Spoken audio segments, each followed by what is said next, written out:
It is nice to see all of you.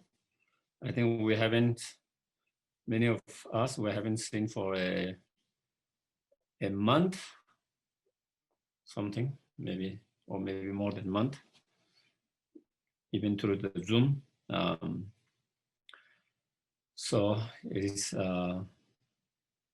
nice to be back and to see, to meet, to interact after some time. So thank you for making the time and the effort. And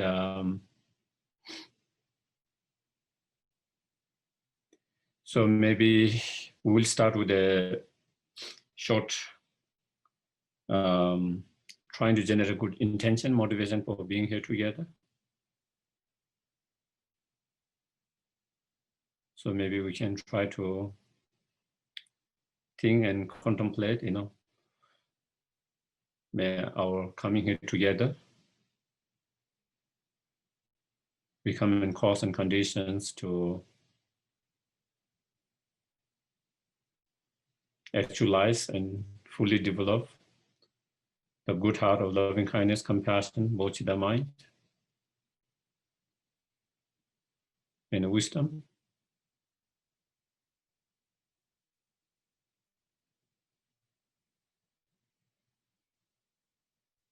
And may it be cause and condition to attain our highest potential, fully awakened state, and to be most help and benefit to all other sentient beings as well.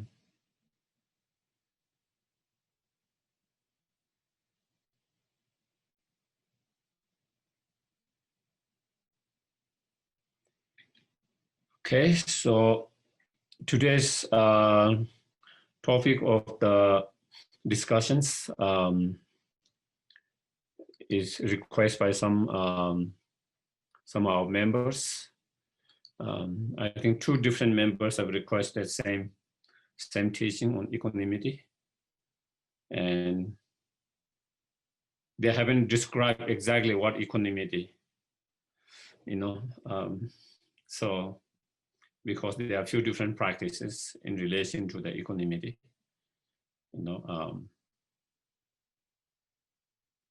when we talk about 4 immeasurable practice, there is one immeasurable equanimity, and that is slightly different practice. And there is a practice of equanimity that when we are dealing with any kind of experiences, for example, whether happiness arises or suffering arises, having equanimity and being okay with whatever, whether we gain or whether we lose, having equanimity, whether someone praise or whether someone criticize, equally being okay and being equanimity, whether we have a fame and good reputation or whether we have a bad reputations, whether also having equanimity, learning to be equanimity, whatever situations, whatever experiences that might manifest, arises in our life, dealing with all of them with sense of equanimity, so that instead of having aversion to some experience and having a strong grasping and attachment to the other experiences. So when you don't have that equanimity, then we suffer a lot, because we always want certain experience, certain situations. And then when that doesn't happen, then it becomes painful. So there is that practice of equanimity. But I think, and then there is a practice of equanimity that is the foundation, equanimity towards all sentient beings. That is the foundation of the bodhicitta. And I decided probably I will talk about that equanimity, discuss a little bit on that equanimity today. because I think next time we are going to have a little bit on discussion on bodhicitta. So then it kind of uh, have some connections, the equanimity that we discussed today as a foundations to develop um, unpartial,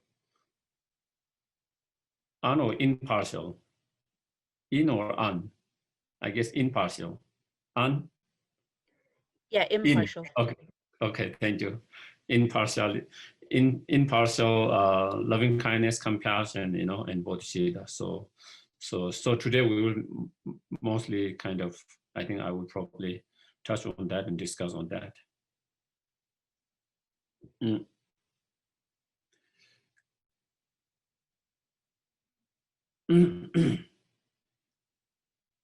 At the moment, even though we can feel love and compassion for certain individual in our life, when we see pain and suffering of a certain individual in our life, whether it's our pet or whether it is someone, that with your children, your parent, your friend, your partner, whom you have good relationship. Of course, maybe if you don't have good relationship with them, maybe you might not feel that same way. But if you have a good relationship, whether it's your parent, whether it's your children, whether it's your partner, whether it's your friend, and definitely your pets, So it is easy for us to feel compassion for them,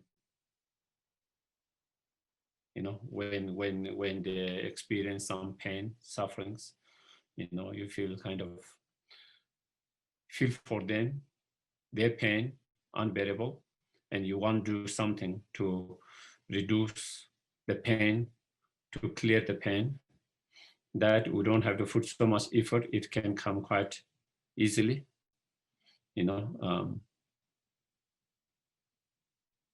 But we don't have that same feeling towards others, that we don't share same kind of relationship, same kind of with others. We don't have same connections, you know. Even when you see the suffering and pain of others, you don't feel the same way that you feel.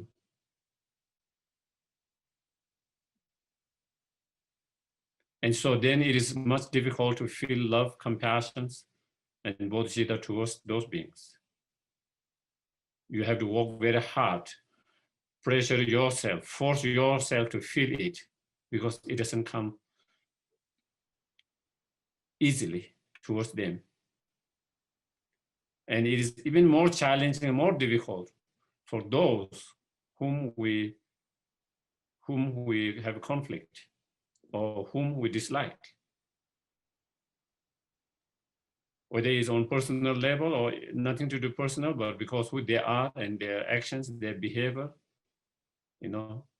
whether it's a leader, whether it's ordinary beings, you see them and their attitude, their behavior, their actions, their belief, and on the basis of that, then we started to dislike them, because they have different belief than what we believe, opposite belief of what we believe. So they are different in that way. Or maybe they seems like very arrogant. They have certain attitude. Or maybe we feel like they are disrespectful. Or maybe they are maybe a little bit aggressive, violence.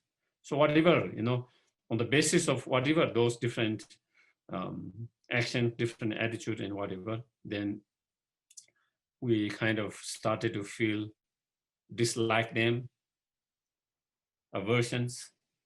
In some cases, go beyond that, and we started to have anger, hatred, And so there, when we have that feeling, then it is so hard to feel compassion for them. So difficult to feel compassion for them. Even you try, even you're trying to meditate, even you try to force yourself to feel the love, compassion, even you want to expand them, send them the love, compassion. there is a strong clash in your mind. You know, it, you wouldn't feel that.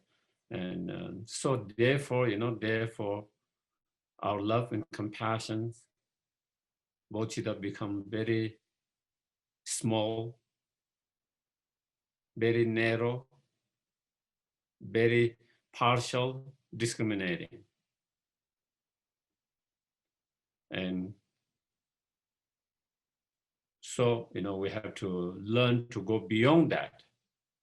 If we really want to grow spiritually, we have to learn to expand and our love and compassion beyond that small circle of peoples and animals in our life. Instead, we try to expand towards all human beings, all animals, all sentient beings. Only when we are able to do that, then we can really be able to develop the great compassions. Only when we have that great compassion, then we can develop the bodhicitta mind. And so therefore, we have so such a different reactions, different feelings, so uneven. When something happened to someone among our small circles, whatever, family, friends, our pet, or it feels like our heart has come out of it feels like our heart has come out of our body, We cry, we do everything, we request prayer, we do so much prayers, we spend so much money, all of that, sometimes even more than needed. And then when it happened to someone else, boom, nothing is as though nothing has happened to them.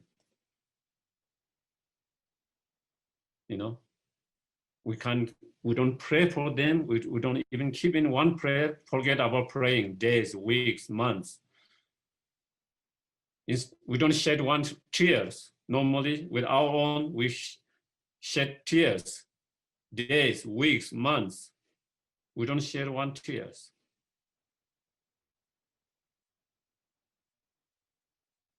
And we can't spend sometimes even one penny towards others. So we have such a uneven, such a strong, distant, uneven feeling and kind of reactions, and such a and that is why we still have problem in the world. Sometimes we feel like we're very compassionate because we feel such compassion for certain individuals. But most of people feel same way among their own small circle, no matter how aggressive the person might seem, no matter how violent that person might seem, no matter how ignorant that person might seem, no matter how cruel and mean that person might seem, they are very kind, compassionate with their own circles. They have certain individuals in their life, which they will be able to give, maybe even their life. But when they are dealing with others, then they can become very mean, aggressive, violent, unkind. So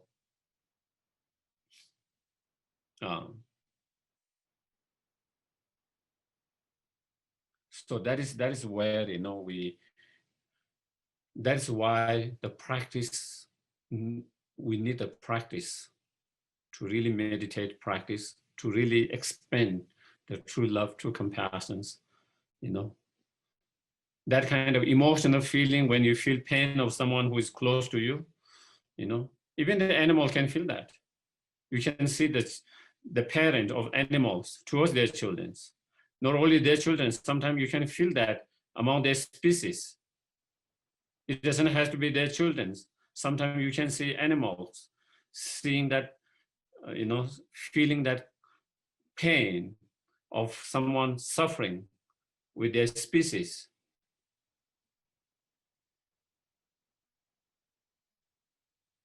So the whole purpose, our practice is not, there is something we can work on. We have that emotionally, we have that kind of little bit of that love, compassion feeling. But we have to expand that and go beyond that emotional love, compassion, but really, with on the basis of understanding, with the basis of wisdom, to expand that through practice, not only just our own circle, but to go beyond that and slowly, slowly towards even those, who are irritating us, who are annoying us because of their certain attitude, behavior, and actions, to be able to expand to all of them as well. And when we are able to do that, then then definitely such compassion, love, bodhicitta that we are able to develop on basis of that become pure love, pure compassions, and such love, compassion, which we are able to develop on basis of such understanding and meditation and practice, then it becomes very stable, very stable. Once you have that, it becomes very stable. At the moment, our compassion is very unstable. I feel compassion, someone is a very good friend with me now, and then after some time we argue, and then I don't have compassion anymore. My compassion is gone. Instead, maybe I have anger.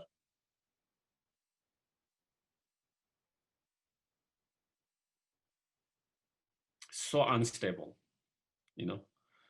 So what we want to develop is that kind of stable love, compassions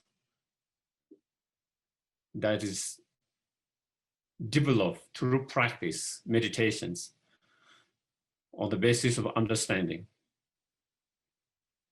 wisdom. So in order to have that kind of compassion, then, where we can feel for all equally, for all sentient beings, love and compassions, first we need to develop sense of equanimity. At the moment, why we are not able to feel to some, we are able to feel for some and not being able to feel for many others, is because of not having that equanimity, because of that kind of unbalanced, uneven, discriminating mind, feeling so attached and grasping to some, and then feeling so distant, aversion to some others, and then feeling indifference to some others.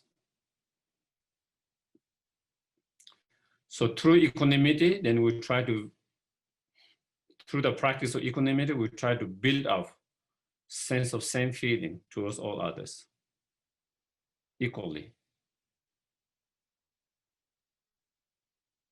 Also, I want to clear, sometimes people misunderstand equanimity to indifference. These two are very different. Being indifferent and having equanimity,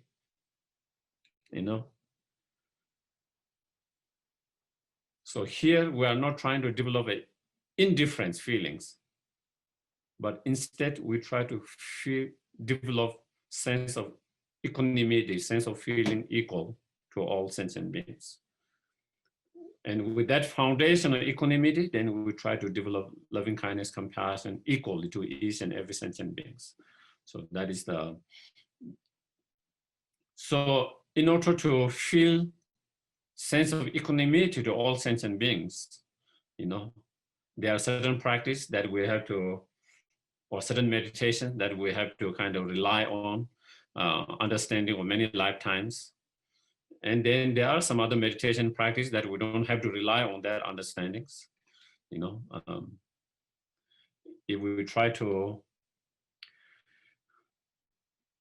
if we have an understanding of many lifetimes, then, from that point of view, then one way of meditating and practicing is, everyone has been our enemy sometime, and we had a fought with each others many times.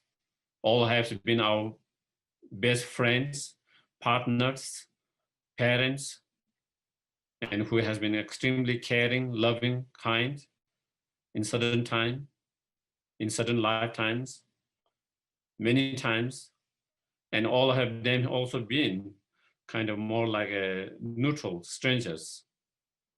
So it is in different paces, but equally they all have been. So how, by when you understand how can we treat so different to them when they all have been very kind, caring at one time or many times in our life, many different life, and then also they all we had a conflict and fight with them other times, and and more neutral certain times, you know.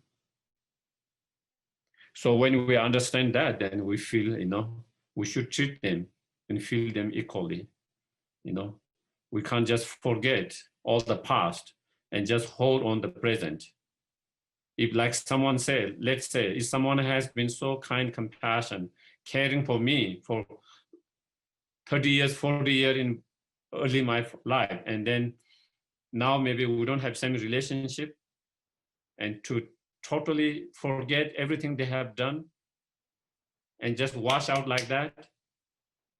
And then someone who has been kind, compassion to me for last couple of days and treating this as a king, he was the everything that was in my life, and then treating the other one as that he has done nothing, that is unfair, not correct, not right. Even from non-Dharma point of view, not only from the Dharma point of view, even from non-Dharma point of view, you know, that kind of behavior, that kind of attitude, it's not correct. Someone has been there you for 40 years, done everything, and now we have small conflict, little differences, and now we totally kind of pretend as they have done nothing. And then someone who has been nice to us for a couple of days, a week, then we kind of treat them like that they have been the one who has been being so kind and looking care of us for many lifetimes. That kind of unequal, unbalanced attitude or mind is not good, not healthy, not healthy, good. And so instead we see, you know, it's not matter whether someone has been kind in the past or whether he has been kind now, future, they have been kind equally. Whether someone was kind when I was 2-year age, or whether they were kind when I was 10-year age, whether they were kind when I was 20, 30, 40, 50, they were kind, you know. So with that understanding, so with that, by understanding equally, they all are kind, they all have been kind at different stages of my life. One when I was a child, one was I was teenager, one I was when I was adult, one when I was now getting older, you know. So who has been taking care and loving that? So they all have been kind and caring, but it's in different stages of my life. But I cannot ignore them just because they were kind earlier and not now. So if you look at that concept, if you take that concept to many lifetimes, it's the same. So we understand that within one lifetime, that concept, and same with many lifetimes, you know, when everyone's, even people with whom we have some kind of difficulties, so, you know, even they have been so kind in the past. So with that, but of course, to be able to integrate this meditation or this concept, then of course you need to have certain understanding of many lifetimes. So that might be more difficult for certain individuals, you know, when they don't have total convictions in that. But also to practice the equanimity, you don't have to rely just on that particular meditations. There are so many different meditations that we can apply, use, and see what is most effective for oneself to feel um, the equanimity, you know. And so one other way of trying to feel equanimity to all sentient beings is, by understanding the impermanent nature. Impermanent nature.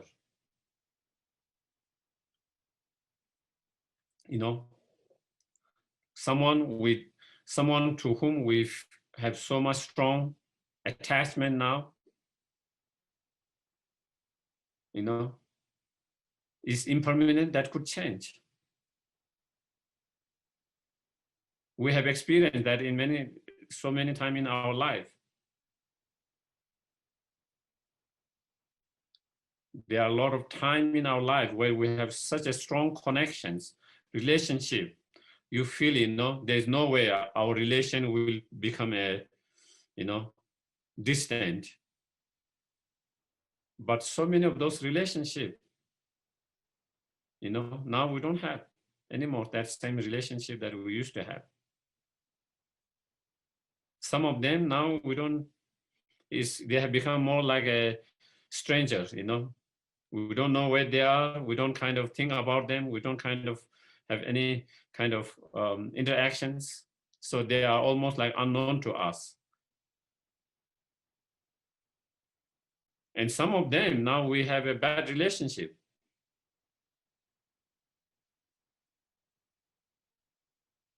So therefore, even with those with whom we have good relationship now, while which, of course, we need to keep that good relationship, we need to build that good, but not being so attached to it, not having that strong attachment.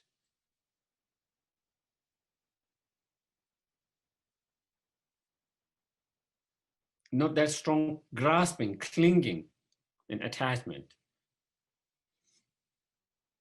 So because things could change, not because you want change, but that is how the things just change naturally.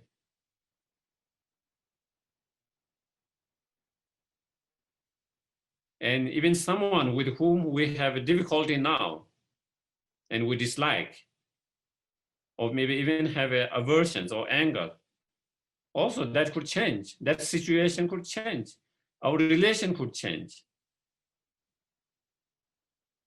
We could have a better perspective about that person's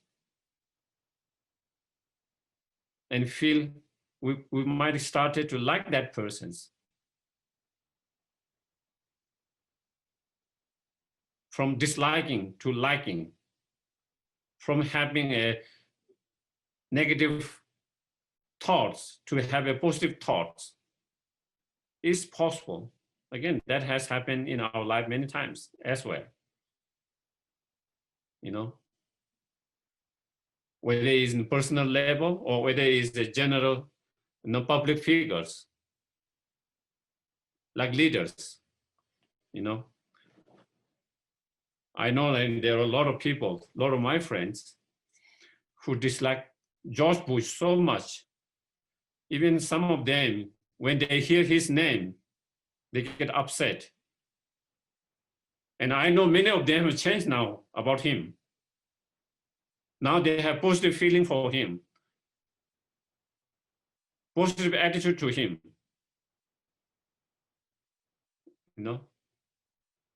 And I also know, like John McKay, from Arizona, John who passed away. Again, I know some friend who had McCain, thank you. John McCain, who had a really bad impressions of him, bad feelings.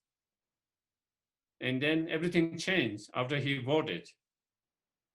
One important vote, we should stand up against his party and, shift of your attitudes from disliking to liking, from having a negative attitude to positive attitude. And we have that kind of things, with so many other figures,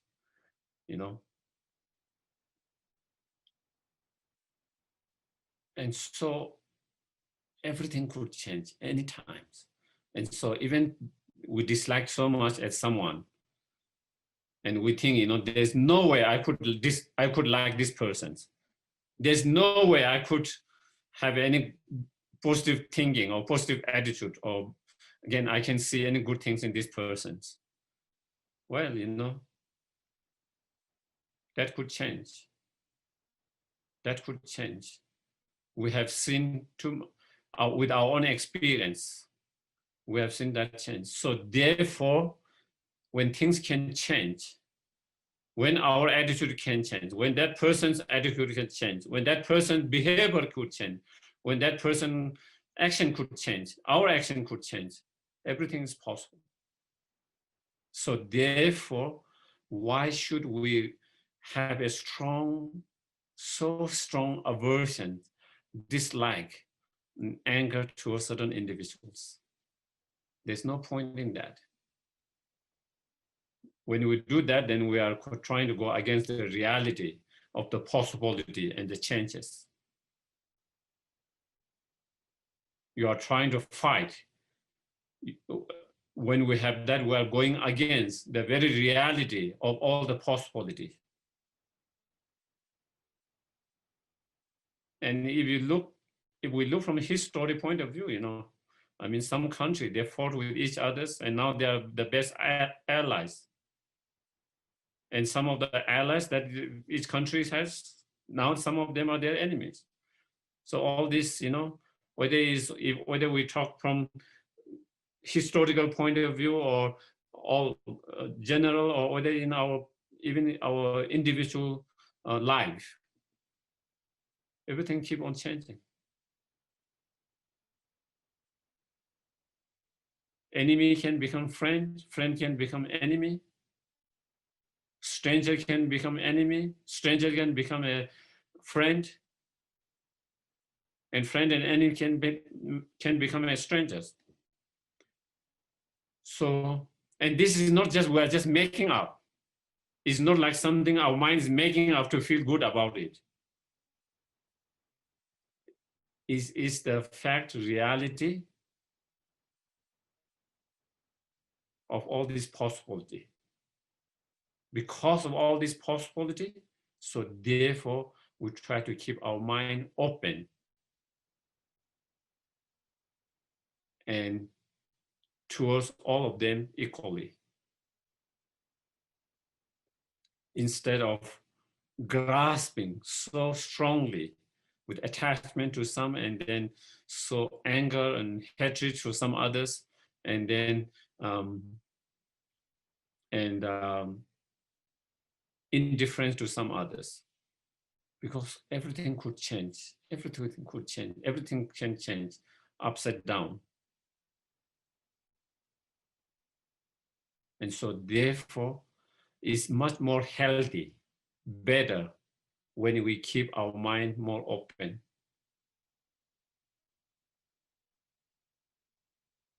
More open for all this possibility. And through that, cultivating sense of equal and equanimity. And when you are able to develop that kind of equanimity, then we suffer ourselves less, and also we create less pain to others. When our mind is not equanimity, when we are discriminating, then we create a lot of pain to others. Not necessarily you have the intention to hurt them, but because we have this discriminating mind, someone gets hurt. Someone gets hurt because they can feel, they can see the discriminating mind. And a lot of time in our life, when we fight for justice, because we feel injustice has been done, because we feel there is a lot of inequality, discriminating. Well, we are doing same thing when we are doing that way, isn't it? The only difference is we don't have those positions to affect many others. The only difference is that I don't have the position as a leaders that could affect many people. But in terms of my behavior is same. I have two different unequal feelings and behavior towards two different individuals. I have two discriminating mind towards two different individuals. To one, I'm so attached, I'm willing to do everything, and to one, who cares if we get sick? In some cases, I'm happy you are sick.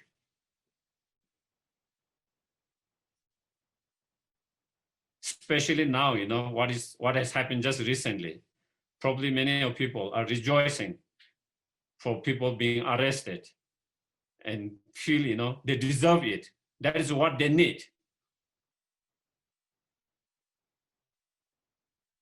Feeling happy, So that is discriminating mind.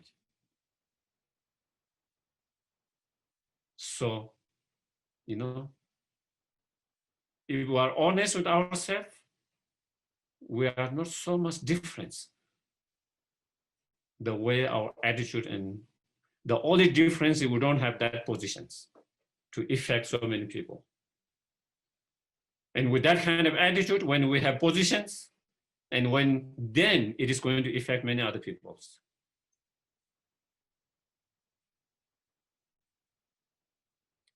So, we have to work with our mind with that. Otherwise, once we get that kind of position where we can affect many, then we can create same kind of problem, same things that affect many others. That is what we do, When it is our friends, families, even they are millionaire, billionaire, still we want to give them money because they are my children, because they are my this and that. Even though they don't need it, they are billionaire, but still we want to give them. And then someone homeless, someone who is starving, we struggle to give even $5, $10.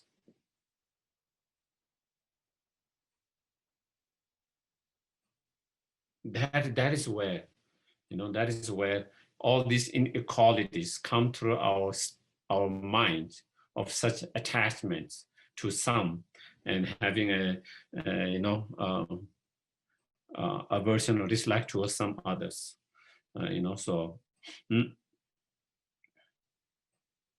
So through that kind of reflecting, contemplating on that impermanent, all the possibility of all changing from friend to enemy, enemy to friend to stranger, and all of that, then I think intellectually,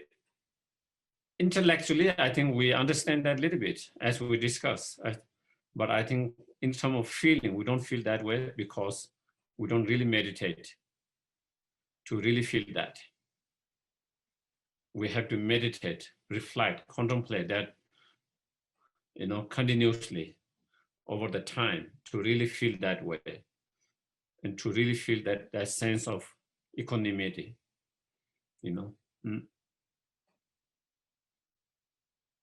From another point of view, friends, enemies, strangers, is created. There's nothing so-called friends, enemy, stranger from their own side. Absolutely, there is nothing absolutely from their side. It is all our interpretations. It is all in our mind. It is all in our mind. For example, even with the biological children and parent, some people, they are very attached to their parent, or parent very attached to their children. Some of them, they don't have any attachments. Not only not attachment, they have a strong aversion and even anger because of their individual attitude, their way of looking at things. So for them, Their own children become their enemy. Their own parent become their enemy. Their own sibling become their enemy. But for some others, even though their sibling, even their parent, even their children might be behaving same way that person had behaved other, they wouldn't feel enemy. They will still have the love, compassion. Their relation will not, even though, for example, maybe the child want the parent to buy a, whatever, new gadgets, new iPhone, something. The parent doesn't buy. And then again, the next time he wants to buy something and doesn't buy for whatever reasons, because either they cannot afford or maybe they think that it's not important, maybe they think it's not something not good for them. And then the children feel, you don't care. The parent doesn't care me. You don't care me. You don't care about me. If you care about me, you will give me what I want. So, and so they started to feel negative about it, bad about it, and dislike about that. On the other hand, there could be another children. They could feel, oh, I understand why, either because you can't afford, or maybe I understand because you think it is going to harm me. So then they can still be okay with that, and they wouldn't feel negative feelings. In terms of the actions, it's the same. But then to one, it became kind of disliking and enemy, and for one, still they like it, still they have good relationship. Why? Is the attitude and the mind of the persons.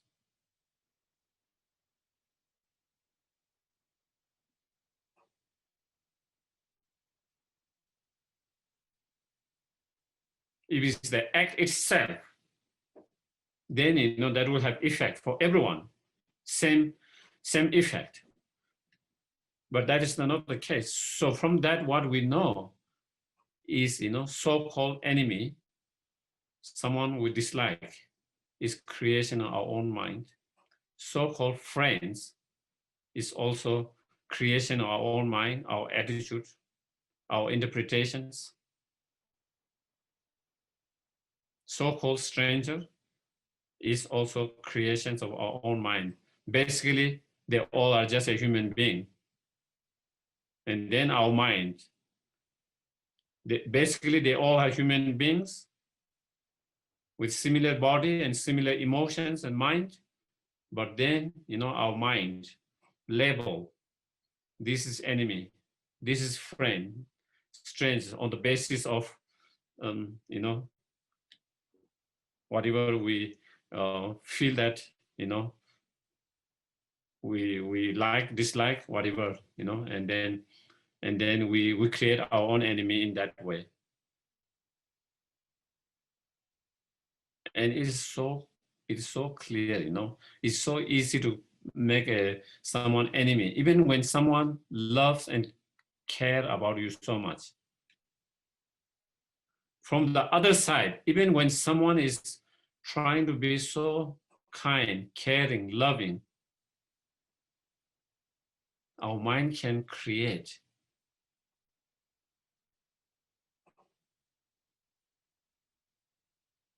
and make that person's as uncaring, unloving, an enemy, and that could be all other way around too, Sometimes there are people who are trying to do other people's, with the trying to take advantage, explode. So they are not trying to be helpful, but then we can just think, oh, that person's so kind, so compassionate, so caring, and then we interpret that as loving, caring friends. All of that is coming from our mind, our side,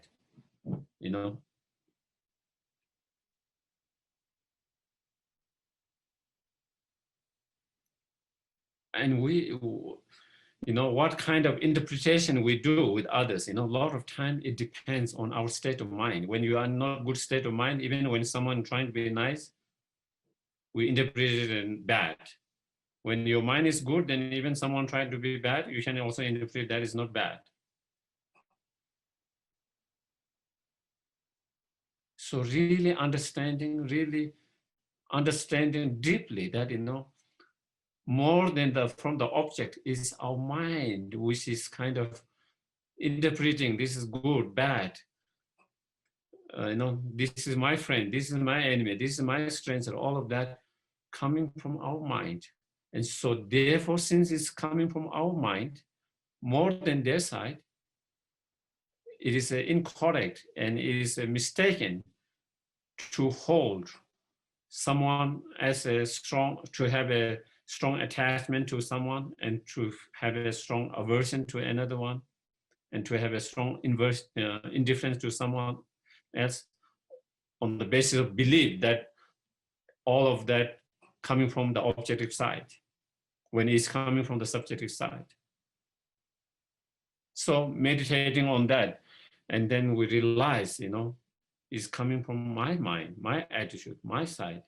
Once you realize, then you feel there's no needs to be so unbalanced mind and have such a discriminating mind. Instead, I should develop more equanimity by understanding they all are just the human beings with similar, or they all are sentient beings. So through that kind of reflection, contemplation, meditation, doing the exercise, repeating again and again until we start to feel more and more equal, more and more same towards them, and equanimity towards them.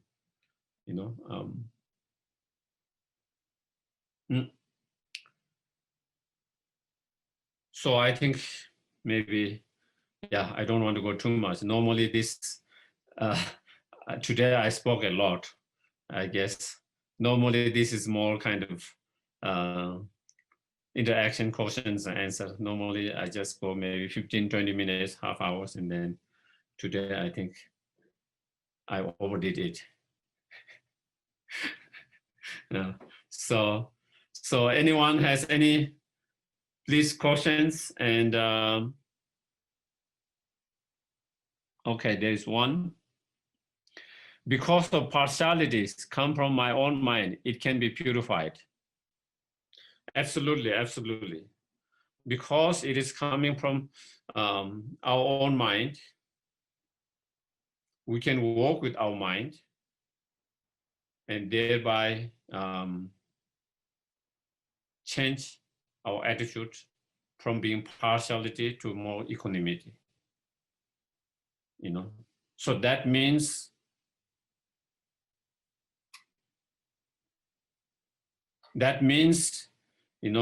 you can change it. If it is in someone's hand, then it is hard to change. Then you just hope they change.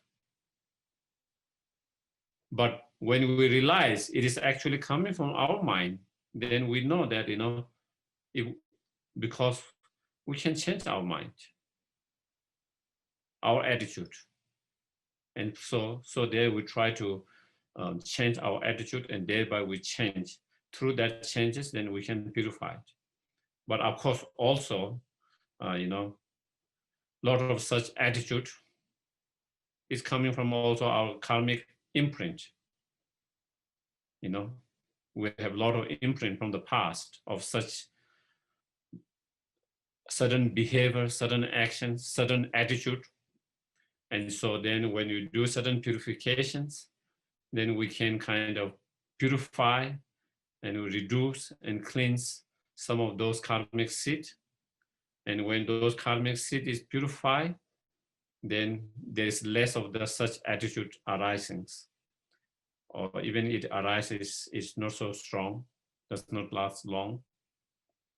And so definitely, in that sense, it can be purified, cleansed, reduced, definitely. Yeah. So I think there's more questions. Is Tonglen a way to develop equanimity?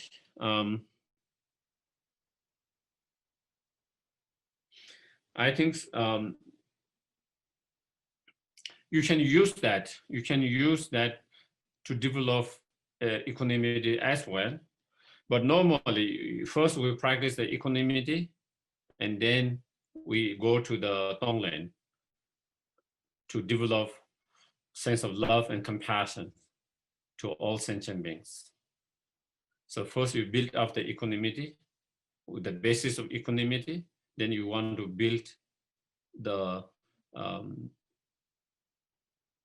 impartial, undiscriminating love and compassion to all sentient beings. And Tonglen is a method to build and to cultivate and to build the loving kindness and compassions through the taking the suffering of others. Through that practice, we develop the compassion, and by giving all our happiness, sending all that, then we develop loving kindness.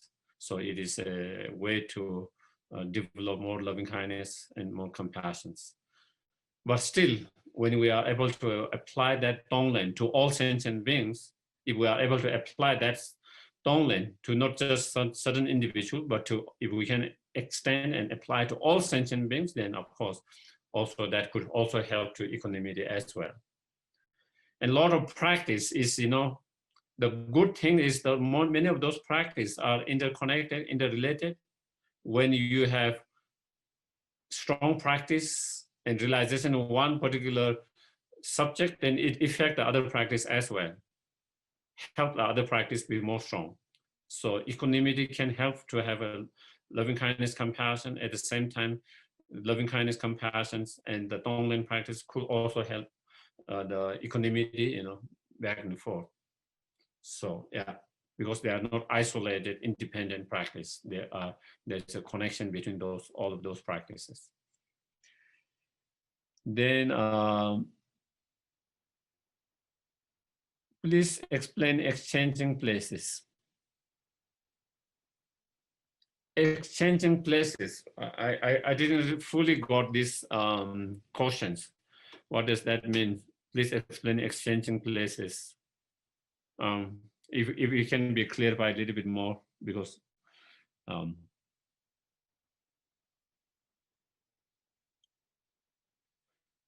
I had to bring politics in our discussion, but it's become such an inseparable connection in our life.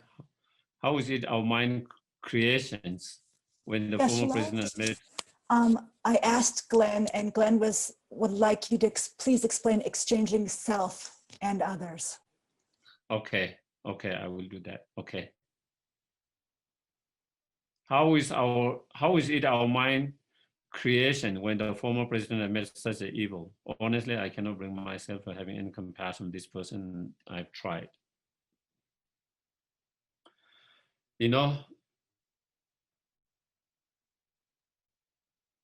Definitely, there's no doubt that he has created some problems, pain, sufferings. But equally same with, as I was giving example of whether it's George Bush with his policies of wanting to go to the war, whatever his intentions, we can't read their intentions, so we can't say what was the intentions. What is, it could be out of sincere, good intention for the safety of these countries and others, or it could have much more meaning, more than that. But still, a lot of people's attitude has changed, and why? Because once he left the presidency, his behavior, his actions has changed. His attitude maybe not necessarily changed, but it didn't affect other people because he didn't have to take actions that affected so many other peoples. Whereas when you're a leader, you have to take actions. And when you take actions, sometimes it goes wrong. sometimes intentionally, sometimes unintentionally, and it hurts. It hurts so many, and it changed so many people's lives, you know.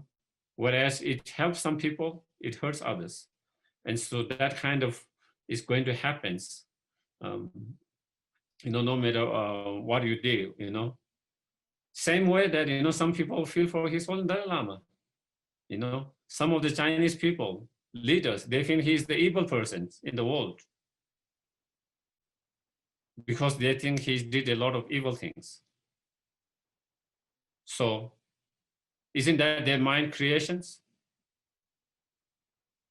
And of course, whether he has done any evil or not, it depends on people's interpretations. You know,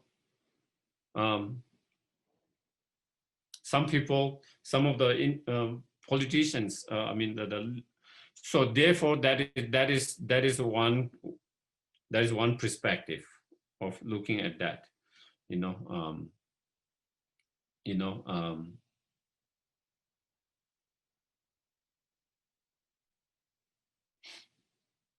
But the main thing is, you know, if I try to develop compassions, of course it is going to be hard, as I mentioned, you know, as I mentioned, it is easy to develop compassion for our dear one, near one, someone we like, someone we share same things. And it's much more difficult that when we don't share same things. And especially when they are totally opposite of our belief, and especially when their behavior, attitude, and actions are such a harmful, definitely, absolutely is going to be much more difficult, much more challenging to have compassion. There's no doubt about that. You know, there's no doubt about that for any persons, any ordinary persons, you know, including everyone, you know, or any ordinary they wouldn't be able to have a compassion easily for such people. But, you know, if I try and if I can have little compassions, it doesn't change the reality, but it changed my mind. It gives me more peace, more calmness. And I don't have to be bothered by the anger and hatred. With that kind of anger and hatred, not only my mind is disturbed, I leave more imprint of such attitude in the futures to have that kind of mind more. I create more negative karma. On the other hand, if I can develop compassions, my mind is more peaceful. I develop more merit, more virtues. I leave more positive imprint.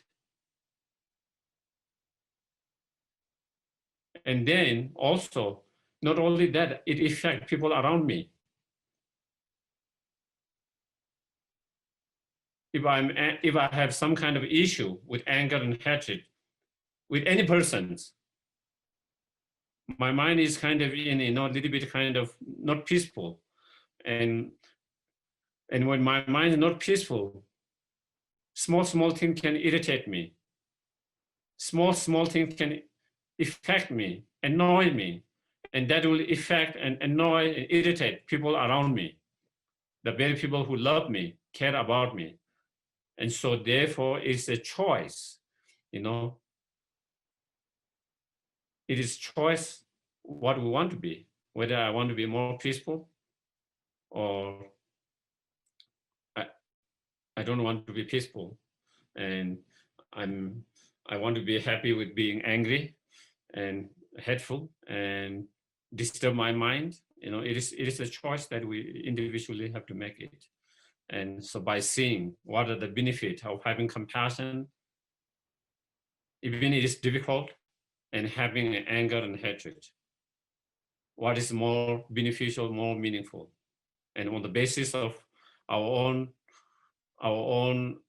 what to call our own contemplations and making our own judgment, making our own judgment and following that.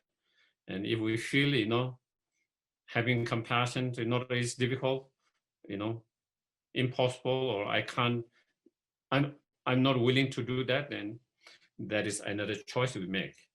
But if we feel that is something, even though it's difficult, that we need to try, then that is something we try, even if it's not easy and difficult.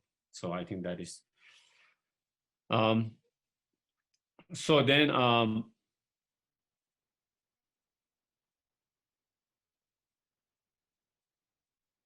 then, there is exchanging self with others. Exchanging self with others, meaning, exchanging even though we use that word, sometimes it is misunderstanding when you use that word. What it means is changing the attitude. So changing the attitude, at the moment, we cherish ourselves more than others. And changing that attitude, exchanging self with others means changing that attitude to a sense where we cherish others more than ourselves. So that is what it means, exchanging self with others. It's meaning changing that attitude. That attitude means at the moment, our attitude is we cherish ourselves more than others. And we train our mind to exchange that from cherishing ourselves more than others to cultivating an attitude that cherish others more than ourselves.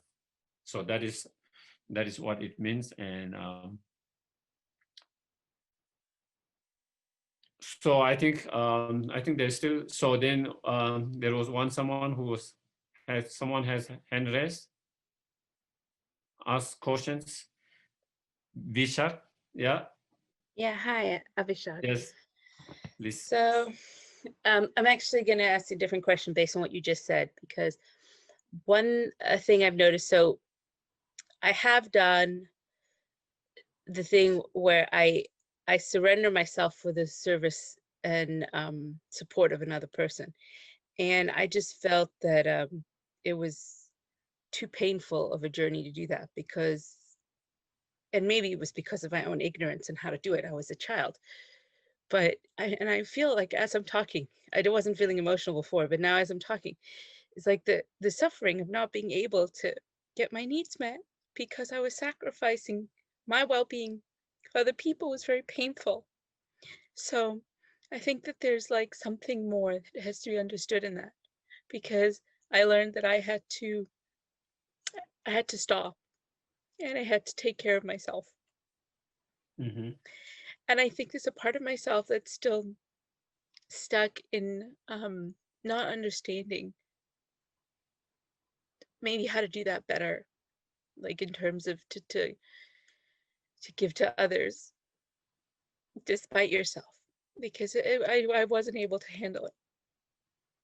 Mm-hmm. And Mm-hmm. because I wasn't getting my needs met, so in return, so I don't know really what the wisdom is and how to, I mean, I can hold compassion for that condition, and I can hold, but I feel like there's just stuff I can't do for people. There's just stuff I just don't have the tools or the skills or the abilities. In different situations and different times, I have different skills, obviously, as I grow. And I developed those skills, but it was too late. I was already, So I'm just curious about that. Yes. I think the struggle that you have, I think is a struggle a lot of people has, similar struggles, they want to do, they want to give, but as you mentioned, sometimes we don't have the skill, the wisdom to see what is the best way to do. And also sometimes we don't have all the skill and wisdom to take care of ourselves and balance that two part, to balance while we are not kind of ignoring one for another, and when the Bodhisattva's attitude of cherishing others in oneself, that is much more highly developed Bodhisattvas. When you reach certain point, and when you have built up all these inner qualities to deal with each of them, then even you do that, then you wouldn't have that problems, you know. But when we don't have that kind of same strength like the true Bodhisattvas, when we don't have the same inner strength and same wisdom, and also even though we have certain compassion at the moment, our compassion is also not strong, so which is very kind of fragile, and which can kind of, you know, there's one compassion one time and another gone another times easily, whereas Bodhisattva compassion is unshakable. And so until we have that, then, you know, we don't try to follow exactly as the Bodhisattvas does, but we try to kind of do a little bit more than we have been able to do it, without kind of sacrificing your own well-being totally, you know. I think that is, and we shouldn't feel kind of guilty, shame that because we couldn't do a lot for others, couldn't give. For example, you know, there are many, in many of the teachings, including Lamrim and many others, you know, and Lamanso, and many Katamba master, they say, you know, it's time to subdue your mind. It's not time to subdue others' mind. First, we need to subdue our mind to be able to be helpful to others, to subdue other minds. And that is same. First, we need to take care of ourselves to be able to take care of others. But the intention to take care of others is always there once you have been able to be more stable and take care of yourself. And so whenever we get opportunity without kind of doing that, then it is more healthy way to do that, is more stable way to do that, you know. And so, and same thing, I think Gomboba, you know, who was the founder of the Kagyu lineage, you know, kind of the Gomboba, you know, he studied with Katamba master and Milereba, you know, then he was requested to come and teach in the central Tibet, and he has many students, you know. So he thought of going to, he thought he can benefit by establishing a monastery and by starting educations and giving teachings, all of that. So he went to see Milereba and he explained his intentions and his wish to do that. And Milereba said, you know, it's not time to help others now at the moment. First, you need to work with your mind. Spend some time, work with your mind, you know, retreat in those mountains. And there will come a time when it's the right time for you to be benefit to others. So that is what he followed, his Milereba's advice, and he spent many years meditating, developing his own heart, his own mind. And once he have developed, and once he have developed his mind more strong and more practiced, then once he was come to the world and to help, then it becomes much more helpful because he has the tools to deal with all the challenges that you face, you know, all the challenges that you face. But when you don't have those tools and we try to help, and then we face a lot of obstacles, a lot of challenges, then we don't have tools to deal with that, then we become overwhelmed. You know, we become overwhelmed. And so then it has a more kind of negative impact. And so I think that is one thing. So I think we have to remember that as well, you know. So I think maybe that is all kind of I can share. But also, you know, whatever it has happened in the past, we try to rejoice for that, everything that you have done, even though at the cost of your own well-beings, that you kind of sacrifice your own well-beings in order to help, in order to benefit to others. And that is something you can, even though it has consequences on your well-beings at the moment, but at the same time, your good intentions, your compassionate intentions that you wanted to do, something that you have created a lot of merit, some virtues, positive. So you rejoice that instead of regretting that. Instead of regretting that, you try to rejoice that, and then how to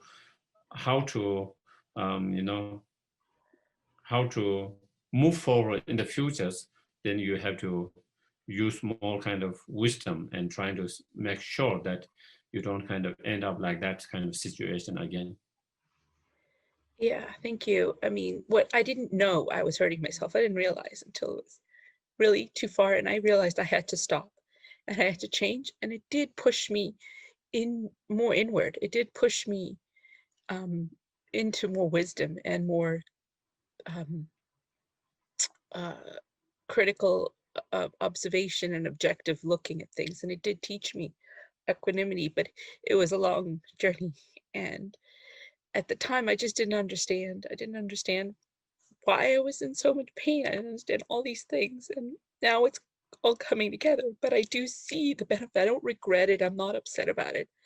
I'm just letting the pain of it heal so that I can move into the next. And it's just becoming more clear now. But I appreciate everything you said, because I was totally overwhelmed. I was totally confused. All these things happened, and I had to overcome all of them and learn how to give within my capacity to give, and how to expand that as I grow. And that has been what's happened. Well, you have to go through all this pain to learn the wisdom and to learn. And so that is another good outcome, you can say, that you learn and now have more wisdom, even though it was very painful. And it's good that you are now healing and going through that. And so, yeah. Thank you. So I think I don't know whether there's any questions, others there. I think I saw one. I think when people do things that they really suffer to others, it is of course difficult to feel compassion with that person, but main things not to feel hatred. Yes, how do you bring most of them? Yeah, thank you. So I think, yeah, so thank you very much and good night. And then we dedicate our virtues for ourselves and all sentient beings to be able to develop more compassion, more compassion and more wisdom. And to be able to actualize our highest potential, fully enlightened state, and be a benefit to others with the compassion and wisdom.